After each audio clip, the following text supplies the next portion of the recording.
Welcome to the Boone Podcast. I'm Bret Boone, and today on the program, I sit down with an all-star and a World Series champion. I sacrificed a lot to come to New York. I wanted to be a part of something special. He made me a better player, a better person. Roy Halladay is my guy, man. He was tough. Welcome to the Bret Boone Podcast. I am Bret Boone. Man, we just finished up Masters Week. Got a friend of the program coming on today. Writer, broadcaster, analyst. Ladies and gentlemen, let's not waste any more time. Let's welcome in Brandel Chamblee. I don't know what to make of Brandel. The opposite of everything I thought on Sunday that was going to happen. It was the big Rory against DeChambeau. That was the showdown. Ended up being anything but that. You were there. What are your thoughts? Just initial. Well, Saturday night, I looked at all the scenarios I could have possibly imagined. I would have never, and nobody would have ever come up with what happened on Sunday. Bryson hit it so bad on Saturday. It's probably in the history of the Masters, nobody had ever shot 69 from where he hit it. And I thought, he can't keep that up. He's going to fade. And I just didn't see anybody else really challenging Rory. The golf he played starting out Saturday was the best golf I'd ever seen, best golf has ever been played in the history of the Masters. I thought he'd win by 5 or 6, but maybe we just underestimated the burden of the mental hurdle of what he was trying to do. It's hard to come up with other sports analogies for what he was trying to do. It's only been done once in 59 years. You tell me. Would it be equivalent to George Brett trying to bat 400?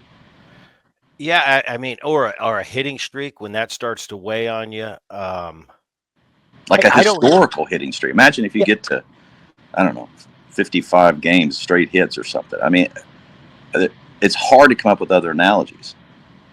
Yeah, I remember Pete Rose got into the 40s, and that was when I was a kid, and him and Dad were playing together in Philly, and he had that streak on. Pete was a different dude, though. Pete, it seemed like nothing bothered him. Let's go out. Let's do this, that. Yeah, I'll get a hit tonight, and we'll move on. I remember that. He was a one of a kind, but I don't know, because you know me. Baseball. Obviously, I'm a baseball guy, but this Masters Week, that's one of my favorites because I'm going to sit down and I'm going to watch it, just like all the majors. I just love it. I love the way, and I want to get to that in a little bit, the way Bryson has completely, I don't know if I've ever seen an athlete change the public perception of them the way I saw Bryson DeChambeau do it. It's unbelievable. Yeah. The way and it was just setting up for that perfect storm. It's like, wow, Masters is big and everybody always watches it. But the way it was McIlroy who goes about his business completely a different way. Whereas Bryson's kind of the new guy. He's embraced this social media. He's kind of a rock star. You saw the way he came on to the tee on Sunday. Saturday, he had unbelievable fireworks. He makes that putt on 1. That's unbelievable. Then he finishes on 18 with McIlroy watching. He throws in a 70-footer, and I'm going, this is unbelievable. The way it was just one shot, and at the time it went from 9 under to 10 under, but it kind of set the tempo for the next day. The way McIlroy gets there, he's kind of like all champions in the past. That's how Tiger would have behaved. It would be not many words, very businesslike. McIlroy goes to the tee, and Bryson comes on like it's WWE, and I'm thinking this is going to be cool. Then they tee off. He goes double bogey, McIlroy. And by the way, tell the viewers out there, if you're listening to the Bret Boone podcast, that bunker that he carried on Saturday and hit it 50 yards beyond the bunker. I was telling my wife, who knows nothing about it, I said, this bunker he's taking on, honey, that's a long way. And he ripped it again, but he didn't quite get there. Anyway, he starts with a double. Bryson goes par. Bryson flips the switch, the script, birdies the next hole.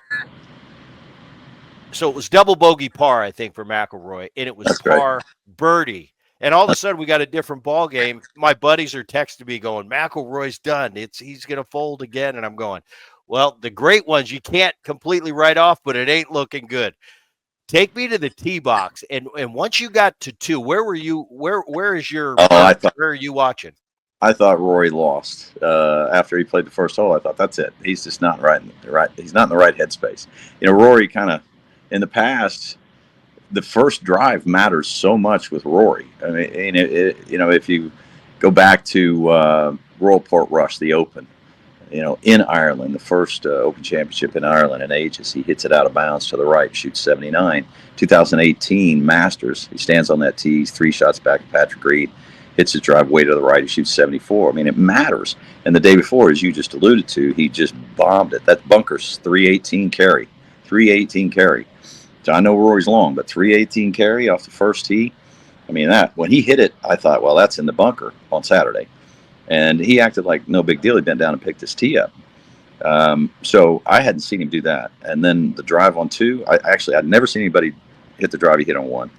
I don't see many people hit the drive he hit on 2. But when he double bogeyed on Sunday, the first hole, I thought, that's it. It's over. He'll fade. And especially when he hit the pitch shot into 2. He had, it wasn't an easy pitch shot. It was 70 yards. And, I mean, you throw it in there 10, 12 feet left of the hole. It takes the slope, 5 feet. He left it 30 feet left. And you could see his shoulders slump, his head slump. And I thought, no, it's over. He's not going to win. And that's why I called the round bipolar. Because I went from there's no way he's going to win. Oh, maybe he could. And it was like, well, no way he can lose. And then I'm like, well, now no way he can win. And then I thought, no, he might actually win. And it just went that way through the day. When he hit the chip at 3, he hit driver off 3. Bryson, I couldn't believe it, but Bryson hit iron off of 3. But when Roy hit driver and he got down in there like 30 yards short of that green with that pin on the left, I thought, he is in no man's land. Yeah. I mean, he can leave that short and make double in a blink of an eye. He can knock it over and make double in a blink of an eye. Those are the kind of pitches that every tour player, when they play there and they play a practice round, they'll go over there and it will take them sometimes 5, 6, 10 pitches to get one on the green. So here he is in the final round. He's driven it up there in no man's land. And he hit the most unbelievably gorgeous pitch shot to about 7 feet. Later on, after all the shots he hit, he called that the best shot he hit all day. When he hit that pitch, I thought, well, maybe he can turn this thing around because Bryson's going to not be there. Bryson's going to hit it all over the place. And he did. Yeah. And I hadn't planned on Justin Rose shooting 66. So anyway, it was a topsy-turvy day. I think we underestimated the burden of what exactly he was trying to do. It's an 11-year buildup of pressure. I said all week that it was probably the most difficult round of golf that anybody's ever played since either Tiger 2001 trying to win the Tiger Slam or Bobby Jones back in 1930 trying to win what they called then the Grand Slam. And that was the only 2 rounds I could come up with in history that might have had as much pressure. But there was an inevitability to what Bobby Jones was doing and an inevitability to what Tiger Woods was doing. There was nothing inevitable about what Rory was trying to do. Nothing. I mean, there's 12 players that own 3 of the 4 career legs of the career Grand Slam. 12. They've almost, to the man, struggled to even have the smallest chance to get it done because the pressure's so great. And what Rory was doing, standing on the tee with a 2-shot lead, no one had ever done that with a chance to win the career Grand Slam of those 12 men. And we were all treated to, I would argue, one of the 2 or 3 best Masters, one of the top 5 major championships I've ever seen. The greatest players in the world just hitting it all over the place, and that scenario changing, like you said, it was a kind of a bipolar. I mean, it's like Scheffler is not playing like Scheffler, no. And he's just right there in the mix thinking, oh my gosh, these guys are coming, they're letting me in the way I'm hitting it. I'm just watching Patrick Reed chip in on 17 from the fairway, and I'm going, oh, now he's 9 under. Right. All these differences. Tell me this, and I don't know if it was it was a range or a session. Anyway, they were mic'd up, and it was Bryson and it was McIlroy. And the answer, the question is, who do you not want to be, who do you want to be paired with in a major? Yeah. Right. And he said, well, Bryson gave me such a tough time. And then Bryson, I thought it was pretty funny, actually. He goes, well, to be honest, you did it to yourself. Now, athletes, we do that all the time. And I'll say that too. If I've got a pitcher's number or he's got my number, he might say something to kind of put a little something in my brain.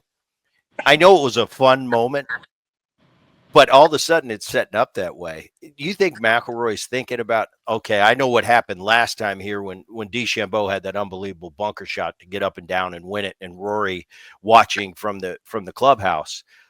Does that take me through the mind the night before? What do you think McIlroy's thinking? A lot going on there. One, it's a rematch from Pinehurst, although they weren't paired together at Pinehurst, but it's definitely a rematch. And there is, I'm not going to say animosity, but there's palpable dislike.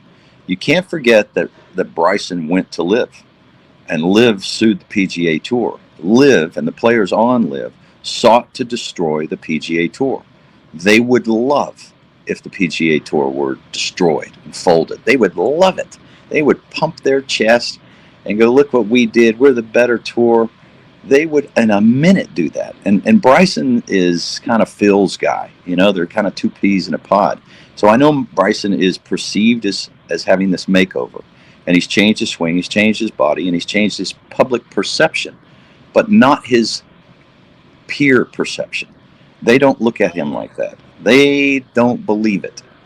And they could, Rory and Bryson couldn't be more opposite.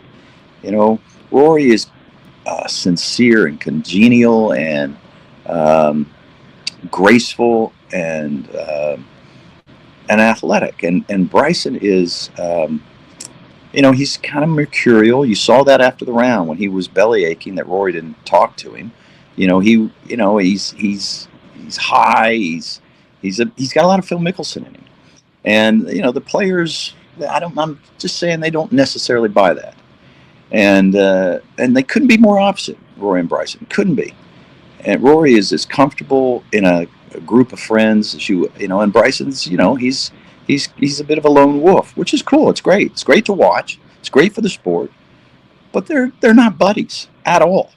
And the fact that Rory didn't talk to him is not surprising, not one bit.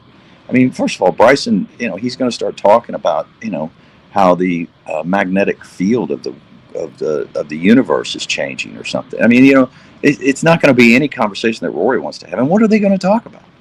If you remember Tiger Woods when he was trying to win the Masters in 2019, Tony Finau, who's one of the nicest guys you'll ever meet and everybody likes, tried to ask Tiger a question as they were walking off the seventh tee about his kids, and Tiger was like, "The kids are fine," and didn't say another word. Hadn't said a word to him all day, and didn't say a word to him all day. And that's Tony Finau, and that's Tiger. If you go back and watch the 2019 Masters, you can't believe I'd never seen Tiger that focused and that zoned out of everything, that had anything that could distract him from his goal. And I think Rory was the same way.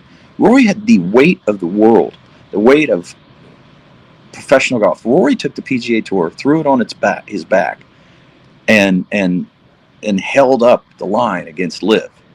So we didn't talk about it much, but if you don't think that was a Liv PGA Tour rivalry there, you're missing the boat. Because if Bryson wins, it's a referendum on Liv.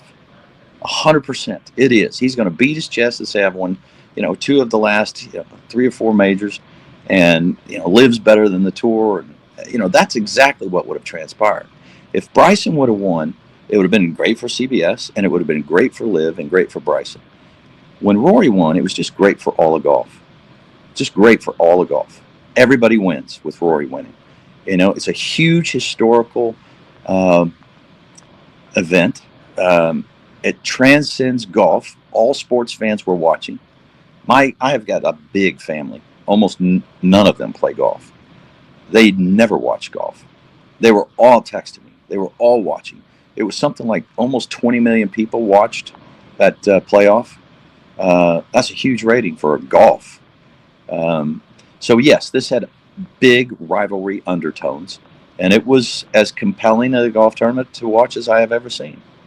Yeah, I went to the Padre game, so I'm sitting with one of the owner of the Seidler family, Tommy Seidler, buddy of mine. He's not a golfer. But we're sitting in our seats and we're looking at each other. We both got the Masters app out, and I'm pretending to watch the Padre game, but I'm really watching the Masters. And it seemed like everybody around us was watching. The Padre game ended, and we finished. We just sat in the suite and watched the end of the Masters, and every shot. It was like, is Rory going to make this? Is he going to miss it? I said, Right. I don't know. He missed it last time, and he Right. missed it again. Then everybody goes to me and said, now what? I said, well, that's like it being 9-1 in the sixth. They come back and tie it in the ninth. It's 9-9. You usually don't win those games. Right. It's like it's not in the cards for you. So as soon as that happened, I thought, there's no way Rory comes back and wins this after all he's been through. He's had this on his shoulders. It didn't work out. He had it in his hands today. He gave it away. Then he went to a playoff. Rose is sitting on the practice green. I'm thinking, going, I've got nothing to lose. I shouldn't even be here. Rory's got everything. He's got all the pressure. Then Rose hits the great tee ball and stuffs one in there. And I'm going, now Rory's really done. He hits the shot, unbelievable, to stick it inside of Rose. And I'm going, you can't make this up. That it kept going the opposite of what I thought was going to happen. You're bright. That's really interesting. And that's kind of being inside the ropes and just me from the outside watching. When fans or family members would talk about a player and have an opinion of him and say, Bret, this guy, this, and I'd say, no, you have no idea. That's not really how he is. I know publicly that's how he appears, and good and bad in either scenario. Sure. But that just goes to show you what you just said to me. I wasn't thinking about, I think in past years, I was thinking, when Koepka was involved and in the hunt, you're thinking Live versus PGA Tour and how this is going to shape out in the press if a Live player wins. But I wasn't thinking about that on Sunday. I wasn't even thinking about the Bryson McIlroy being kind of polar opposites and really not that friendly. Because I think, like a lot of fans out there, you see Bryson changed his image and you figure, oh no, Bryson and McIlroy get along, but I don't think about that stuff with the players down in the clubhouse. No, there's still some stuff going on, underlying things that maybe publicly we're not going to see. But I didn't even think about that scenario. That's really interesting. Yeah, that you brought that up. It makes me look at it a little bit differently. I would say it's analogous to the political divide that exists in the world today. If you've got friends, if you're right, you've got friends left. If you're left, you got friends right. I mean, they don't talk to each other hardly anymore. It's crazy how that's happened. But that same sort of divisiveness, the political divisiveness that's so prevalent in our comings and goings today, it's prevalent on the tour. There is palpable tension on the range between Live and the PGA Tour, between the haves and the have-nots on the PGA Tour, the upper echelon of the tour, and the middle tier of the tour, and the lower tier of the tour. It's never been more segmented and discordant. So that's that added intrigue to that Sunday for sure. And again, you just couldn't get two more diametrically opposed people. One's a scientist, one's an artist. It literally was that. I mean, 100% that. And it's not necessarily, it hasn't necessarily been a good place for either of them. Rory's had a lot of heartache there, and Bryson hasn't been successful there, really, not compared to other places where he's played. So all that was in line, and when Justin Rose started working his way up that leader, when he made that putt on 18, I was like, oh my God, he's going to win the Masters. Because at that point, Rory had hit, he missed the putt at 15 for eagle. He missed the putt at 16. Then Rose makes it, and he's tied. And I thought, well, Rory is going to bogey one of these last two holes. I had not counted on him hitting the shot at 17.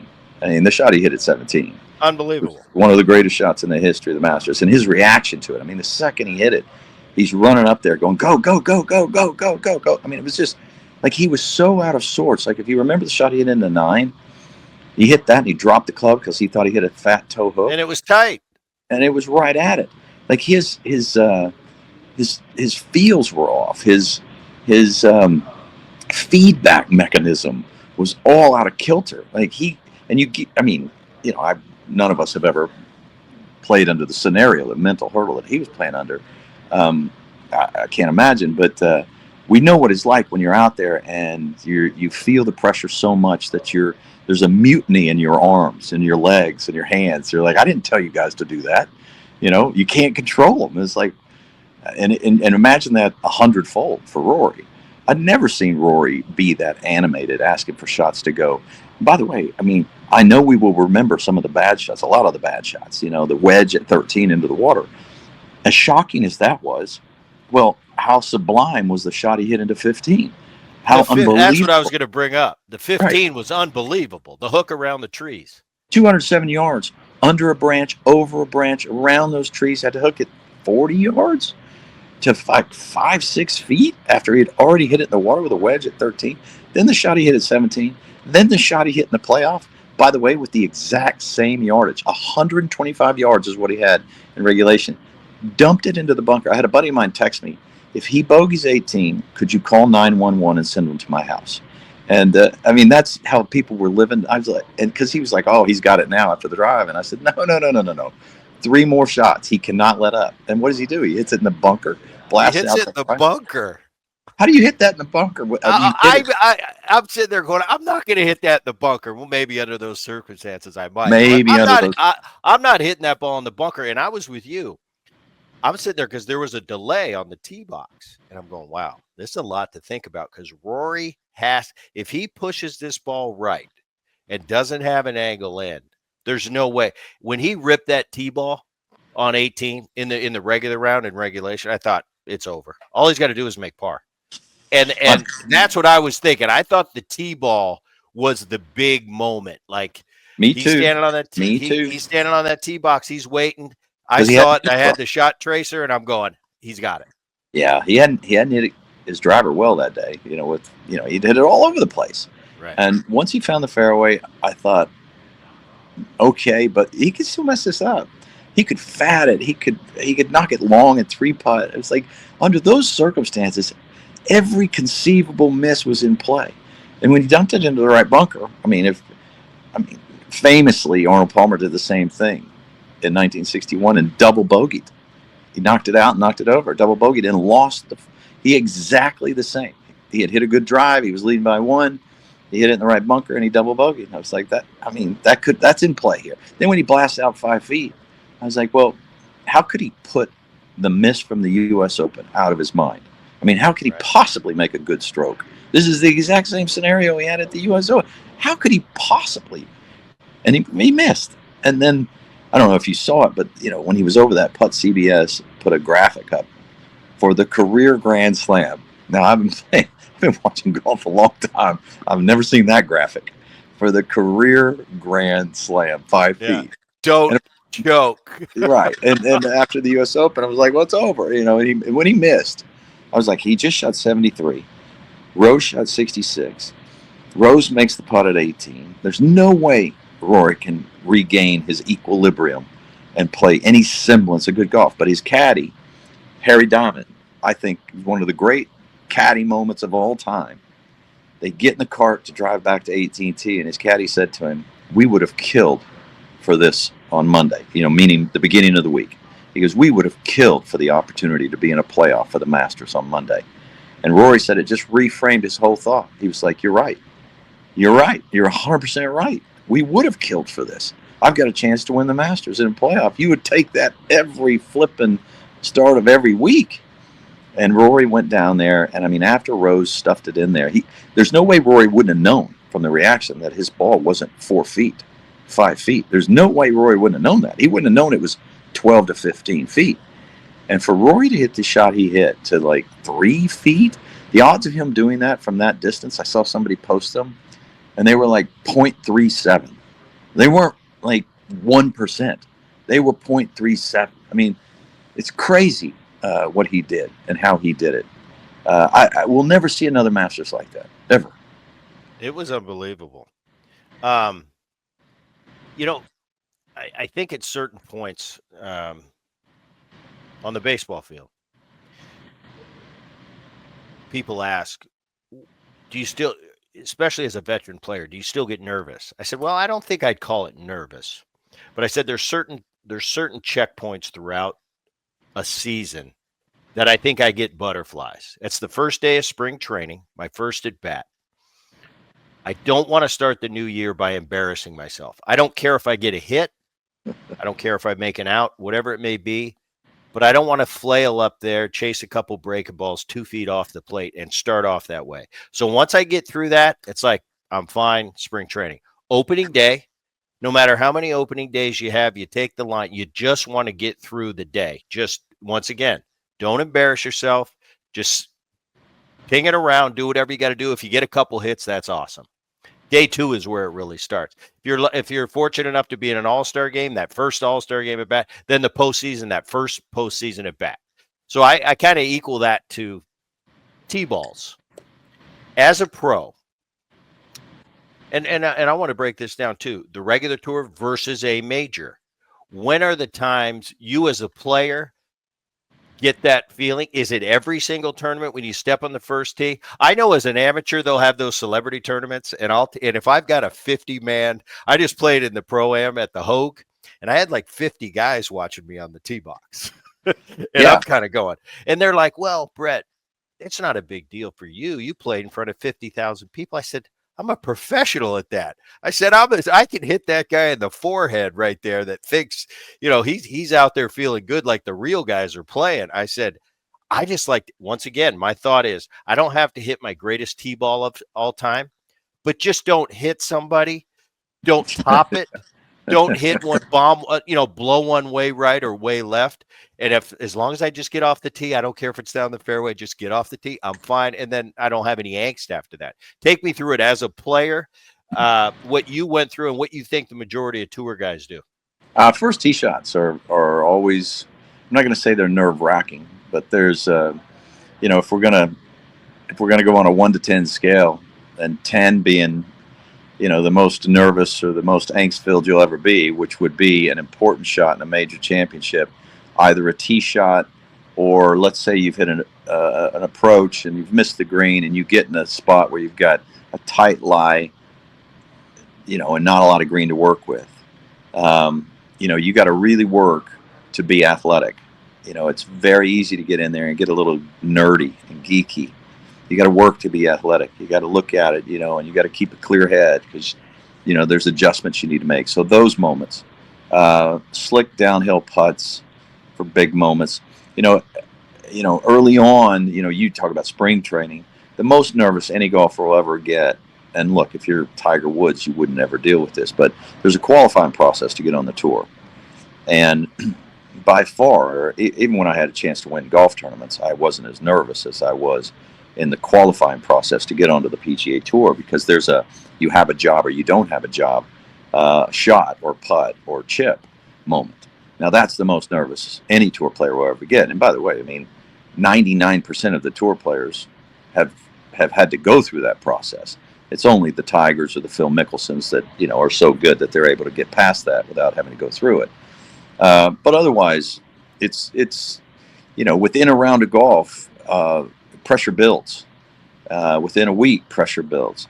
And so if you're in a position, and in baseball, I don't know if it's probably like this. It probably is. Like, there's always something you're playing for. If it's not to win a game, it's to solidify your position on the team, or it's a bonus in your contract. I'm not sure what it would be in baseball, but in golf, it's always your world ranking, which gets you into events or doesn't. Your FedEx Cup points, which gets you into the Tour Championship, or it doesn't. And top tens, which get you Ryder Cup points, and or big points or none, or bonuses within your contracts with the various sponsors. So if you're inclined to go that way, over the course of a day or a week, you got to fight the demons. You got to fight them. That's why people say if to play this game well, you either have to be the smartest or the dumbest. If you're somewhere in the middle, it's a tough spot to be. You either got to be really philosophical, and that's where Rory is. Rory's a really bright guy. He's very philosophical, and so all of these historical Mount Rushmore achievements would appeal to him because he knows the importance of them. And that's, if you're, I'm not going to, if you're Bubba Watson out there, I'm not going to say Bubba's dumb at all, but Bubba doesn't strike me as a person who's as philosophical, let's say, as a Rory McIlroy or a Tiger Woods. And I'm not going to say these things would have occurred to him. And for that matter, I know Bryson has a great sense of the history, but Bryson has an ability. I'll give him a huge compliment here. It doesn't seem like pressure bothers Bryson. Whatever bothers him is him trying to figure all the things out in the world of golf that nobody's ever tried to figure out. And good for him. He's got a little Elon Musk in him. And that's cool and that's good for him. But he doesn't seem to be bothered by the pressure of what he's trying to do. I don't know if there's players in baseball like that or just seem immune from pressure. You said Pete Rose earlier. Pete Rose, and that's kind of the generation before me, but I knew Pete as a kid, and I was around him quite a bit, and that's how he struck me. Guys I played with in my generation, Barry Bonds, I've never seen anything like it. Nothing bothered him. I mean, it's like he didn't have internal organs, where the rest of us would be affected by things. It didn't. Can I ask you a baseball question? Did y'all look at Barry Bonds' swing, his baseball swing, the way we would look at Ben Hogan's golf swing? I mean, could y'all believe his baseball swing? His hitting move? It wasn't necessarily, because as players, they always talk about what are the prettiest swings, and Griffey comes to mind. Everybody loves the Griffey follow through. As players, we don't look at pretty swing, not pretty swing. We look more mechanical, where you put yourself in position to hit consistently. The thing that we were in awe with about Barry, and I'm still to this day, he had the unbelievable ability to slow the game down. So without getting corny, it's almost like we were watching a guy playing slow pitch softball, and the rest of us were playing big league baseball. He was that good. He was that much better than the second best players. And I got to play with, I played with Griffey for probably the greatest player I ever played with. But when it came to Bonds, I've never seen anything like it. Haven't seen anything like it since. I look at an Aaron Judge of today, a Shohei Ohtani on the offensive side today. As great as they are, and they're great, they're not even close. They're not even close. Like, there's no second place to Bonds. Think of the guys I was playing with. I remember watching Manny Ramirez from the right side. What an unbelievable. There's so many great hitters from my generation. But, like, the second guy couldn't hit behind Barry. The second best in the world could not protect Barry Bonds. He was that good. And that's how we all looked at him. I'd say if you took a poll from 1990, the guys that played from 85 to 2005, 2010, I'd say if you gave them an envelope with a quiz in there and said, who's the greatest player? I'd say 99% of the people would write Barry Bonds. And it's not even close. Maddox talked about pitching to Barry Bonds. It's a great clip. He goes, it was so easy. He said, you just pitched around him. He goes, you got to pick and if Greg Maddox is saying that. And Greg's probably the greatest pitcher, mechanically, fundamentally. I mean, I'd look at he's the best I've ever seen. His body of work. He was a technician. If that makes sense. You face Randy Johnson. Go ahead. I'd look at clips of Greg Maddox. I got to play with Greg Maddox one year at the AT&T before. I really didn't know who he was, and then I mean, now I wish I would have known half as much as I know now when I played with him. But because there wasn't YouTube, there wasn't always, I mean, a genius, wasn't he? Unbelievable. And he's the thing that was, like I said, he was a technician, so it was more about, he was like a pitcher and a dart thrower and all these different things rolled into one. Like, I noticed my career against Greg, and especially in the 90s when he was in his heyday, and I hated facing him. I got him later, and he let me know. He's like, yeah, you get me when I'm old. I said, it's better than not getting you at all. But I'd go to face him, and I knew what I was going to get. I knew it. I knew going in what I was going to get. And if he was on, there's nothing you could do about it. You could kind of try to scratch out a hit. But the thing I noticed about him and all the great pitchers that I've ever faced is his bad day wasn't bad ever. Like when he was missing his spots, a normal pitcher will call for a fastball away, and man, he'll lose it. He'll lose it up and in. Greg would call for a fastball away, and he'd miss 3 inches off his target spot. Those were his misses. His misses were different than that's why I say, for me, pound for pound, for the pitchers of my generation, you talk about the Pedros and the Glavins and the Schillings and the Randy Johnsons. Those were great. And Randy Johnson, probably the second greatest. But he had just electric stuff. He's throwing 100. He's 6'10".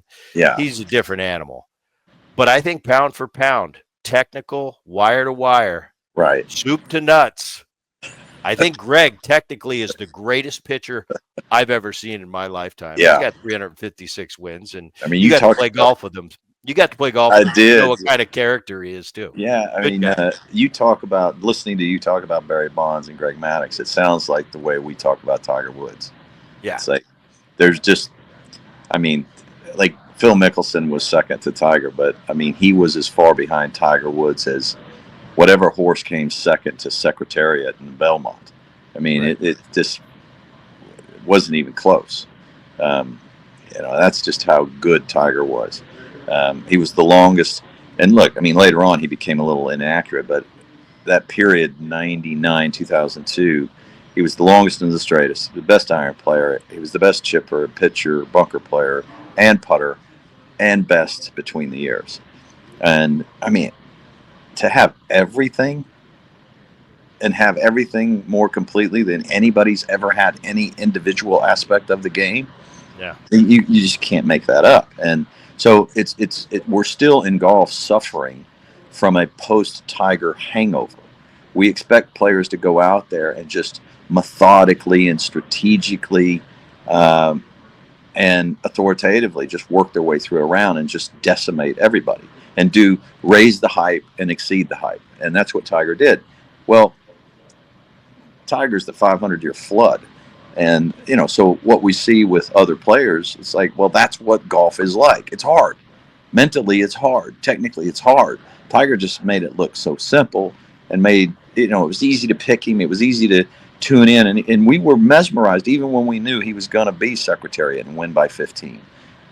We tuned in, even when he was winning by 12, 8, 11, 12, 15, but that's not reality. And now we're all dealing with, how hard it is to win. And that's what made what Rory did on Sunday so compelling. It's like, that's what golf is. What Tiger did, that was a 20-year break from reality. And during that time when he was in his prime, we were neighbors down in Florida at Isleworth. So I'd see him all the time, and it seemed like I'd always come home and there was another banner out in front of my gate saying, "Congratulations, Tiger, on another win." But I think you're right. When he was going through that, and I think what he had, which Barry was so in everybody's head. He was so intimidating. Tiger had the whole tour scared to death of him. And the guys that normally aren't scared of anybody, they're scared to death. And if it's Sunday, Tiger knew, and this is just my perception, my thoughts. Tiger knew even if he didn't have his best stuff and he was close on Sunday and he wasn't hitting it that great, he knew that the field would run away from him because of just because of his body of work. He had that mental edge over people, and I've never seen anybody have it. I saw Barry Bonds have it. I saw pitchers that aren't scared of anybody throw a ball 2 feet in the other batter's box in a big situation with a base open. And I thought, it's almost like you ought to be ashamed of yourself. You're that scared of the man. But that's what he did to people. And I saw it. Tiger did that to people. He just turned them into mush. Like, how do I compete with this? And if he was playing good, forget it. He has that mind over you. Plus he's hitting it good. You got no chance. He just psychologically impoverished everybody. And, the people who had the most skin in the game, the ones who Had Tiger not come along, I always say they were chronologically cursed.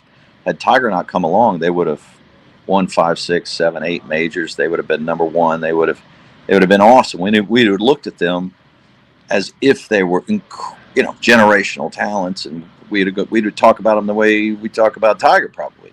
But Tiger came along and made Ernie Els look half as good. He made Phil Mickelson look half as good. He made David Duval look half as good. And Vijay Singh got him 1 year, 2004. But I will just argue that when Tiger Woods was trying to change his golf swing, and he did it 3 different times, he would have these lulls, and people would come in and win and beat their chest. I'm like, well, hold on a second.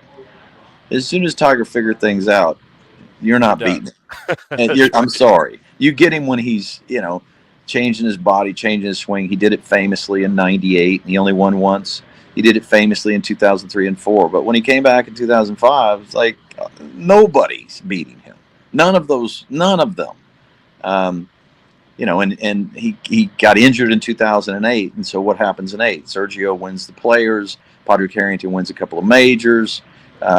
It's like, if he's injured and off, out of the game, people rose up. But when he was there, he emasculated everybody. Yeah, he really did. Ludwig Aberg, give me your assessment of the young man. I really like watching him. He seems like he's got the potential to be a beast. Well, he's got one of those swings that his peers are jealous of. They stop. It's a showstopper. I mean, of his peers, they walk down the right. They'll stop, even if they're watching on TV. They'll stop, and they just think, how can a guy be that blessed? He's 6'3" or 4" to swing a golf club like that. It just doesn't come along and make it. And he plays fast. He's doing extraordinary things at a young age. To play on a Ryder Cup team, never having played in a major championship, and handle himself the way he did, to finish second in the first Masters, to come and contend. He struggled. He had big numbers on the last 2 holes, so he had 70 holes. He could have won. He was right there. If he played 17 and 18 well, he could have won the Masters. So he, once again, late into a major, he's there. And then from just the way he handles himself, I don't know of another player. You're hesitant. We all know too much, so we're hesitant to call people role models.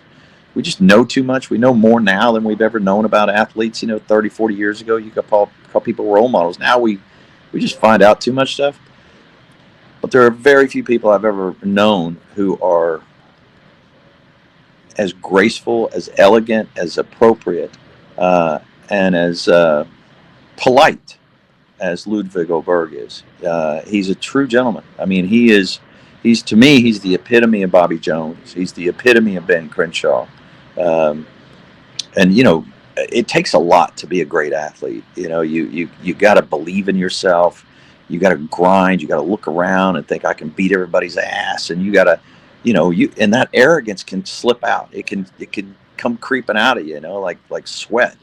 And to see somebody as good as him, to not have 1 ounce of arrogance when he could very easily be, walking around thumping his chest. It's just incredible to see somebody like that. He is, quickly become the most popular player amongst his peers. Everybody loves the guy, and everybody would love to see him, go on a tear. He's got potential to dominate. He's got potential to be the number 1 player in the world, and it's great to see. Yeah, I love watching him. All right, I got a couple more. I'll let you out of here. With Rory completing the Grand Slam and being the 6th ever to do it, what's your comp for Rory McIlroy history of golf? What's my comparison to him? Yeah, who would you who? Where is Rory now in the pecking order, the all-time greats, after he's achieved this? Right now, top 20. I know he's 1 of 6 to complete the career Grand Slam, and that comes with a significance for sure. But in the pantheon of accomplishment, it's tough to get into that top 10. I'm sure the same is true of baseball. It's tough. I mean, that top 10 is so accomplished. I mean, you're talking about 50 wins and 7 majors. And Rory's 35. He's got 29 wins and 5 majors. You know, there are things that certainly add and elevate his stature. 4 times he's won the Varden Trophy. Now, mind you, Jack would have won the Varden Trophy 9 times, but he never played enough rounds to qualify. But Jack would have won it 9 times. Tiger won it 9 times. I think there's only one other person that would have won it as many times. So, you know, 4 times he's won the Varden Trophy. And he's won globally. And he's very popular. But, you know, I would put Phil in the top 15 of all time. You know, Phil's got 6 majors and 45 wins. But I wouldn't put Phil in the top 10 of all time. Some do. And I'm like, well, you're not properly digging in and understanding the history of the game if you put Phil in the top 10 of all time. You know, he's somewhere 12th, 13th, 14th, and Rory's probably somewhere 17th, 18th, 19th, 20th in my view. Well, an unbelievable Masters, but you talked about the LIV and the PGA and how there's still some angst down there on the field, you know, away from the cameras. What do you see short-term, long-term? Is anything going to be rectified to this thing? Are they going to combine as it continues to go down this avenue? You know, 2 years ago, well, the beginning of last year, I was on the range at the American Express, which is out in Palm Springs. And I'm not going to name his name, but I saw somebody who's one of the gatekeepers of golf, and he's in those rooms, and you know, billionaire business guy. And I said, you know, what's going to happen? And he said, the deal will never get done. He said, you know, the lawsuits ended to end the discovery, likely on both sides. Everybody was worried about that. The lawsuits ended. He said, but you know, the Saudis, they got a lot of money, but they're bad guys. And, you know, that was my position all along. It's a sort of a tenuous position to have because their money's everywhere. And so, you know, the argument is, you know, you can criticize the source of the money, but the money's everywhere. So if you criticize the source of the money being in the tour, then you got to criticize every other business. I'm like, yeah, okay. But golf was in a position that they didn't need the money. So Yasser, who heads PIF, which funds LIV, but really it's MBS, Mohammed bin Salman. So they want the team aspect. The team aspect. They want that. They want these guys, and there is zero evidence that there is any sort of following for a team aspect in golf. The Ryder Cup, they all want to copy 2 things they want to copy. They want to copy the atmosphere of the WM Phoenix Open, and they want to copy the Ryder Cup. Well, the atmosphere of the Phoenix Open, there are unique circumstances that lead to that tournament. There's no other tournament in the world like the WM Phoenix Open. Okay, its foundation is philanthropy, and it's got a very philanthropic group of men that run it. And the tournament takes on their personality. And it's in a great place to be and a great time of year to be there. And you know, there's a lot of snowbirds here. And they go there and they party. And then the Ryder Cup took 70 years to gain interest. You know, it started in the mid-20s, and it wasn't until mid-90s that it gained any popularity or interest. 91, I guess.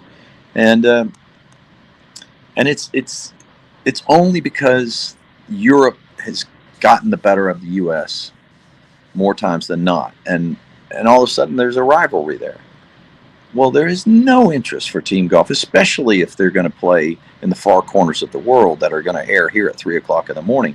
Most of the sponsors and the money and the interest in golf, you know, are here in the U.S. They got the most golfers in the U.S., the most money for golf in the U.S., and it needs to end in a time that is interesting or in prime time on the East Coast.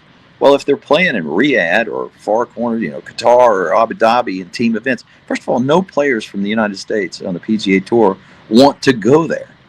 And they've got all the players that they're going to get. They're not going to get Scotty Scheffler. They're not going to get Rory McIlroy. They're not going to get Jordan Spieth. And I throw Jordan Spieth in there not because he's killing it on the tour, but he, believe it or not, is one of the few players that moves the needle on the PGA Tour. There are very few players that move the needle. Very, very, very few. Everybody thinks, John Rahm moves the needle. I hate to break this to people. He doesn't. They think Brooks Koepka moves the needle. He doesn't. They think Bryson DeChambeau moves the needle. He doesn't. Very, very few players. Tiger moves the needle. Rory moves the needle. Phil moves the needle, but not anymore. So they move the needle in the aggregate combined. So PGA Tour players, I'm like, let's compete, and that's where we're at. We're at a stalemate. Yasser supposedly got up and walked out of the White House because he was insistent that the team aspect carried on, and the tour didn't want to have anything to do with it. There's no interest in a team aspect. So I think that's where it's at. I don't think LIV is going anywhere. They're going to hang around. And, they're the Saudis continue to throw billions of dollars at that fledgling tour that gets almost no views. Last year their biggest event ended on the East Coast in prime time, and Rahm won it, and they drew, I think it was 59,000. It may have been 70,000.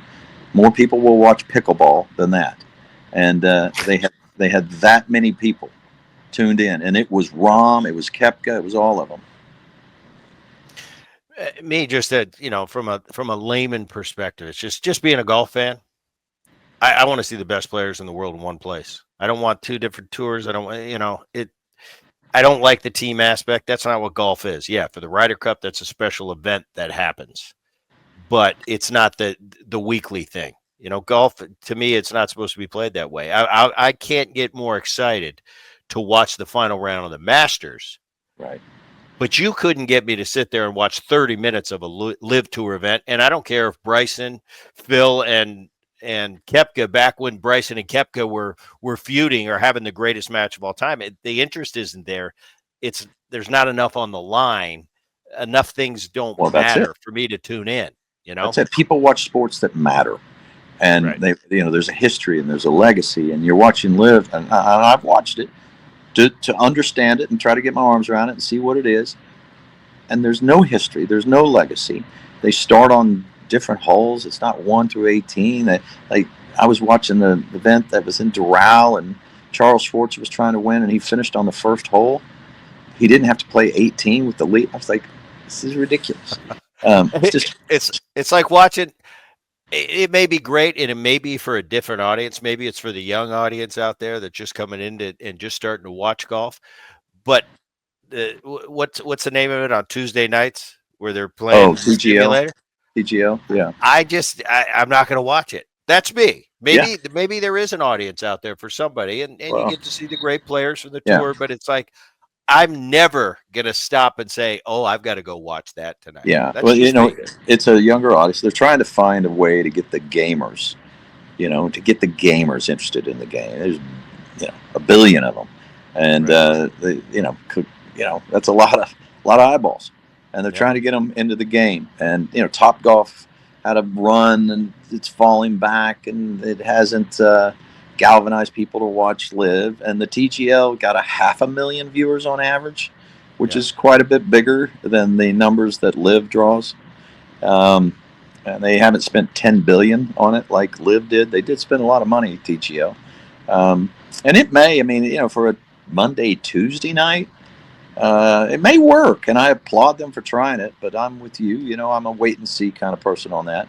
But it would be nice if all the best players were there, but it hasn't always been the case that's true, that's happened. In 1980 to 1996, almost all of the best players were in Europe. They didn't play the United States. Nick Faldo, Seve Ballesteros, Sandy Lyle, Jose Maria Alfaro, Bernard Langer, Ian Woosnam. They all played in Europe. They didn't play in the U.S. And there was no sense that the PGA Tour was impoverished, and then they would play in the majors, and it helped the Ryder Cup. Tiger came along in 97, 96 late, but 97, and he played sparingly all year. I mean, Tiger, there's 42, 45 PGA Tour events. Tiger would play 15, 16, 18, 19 maybe. I mean, he played a fair amount, but he's not out there every week. So the tour's always dealt with the problem of not having the best players all the time. In baseball, every week the best players play. In football, every week the best players play. But that's never really been the case in golf. That's what makes these major championships special. They don't come around very often, and you lean in. Well, Brandel, I appreciate you coming on. It's always my fun. pleasure, Brett.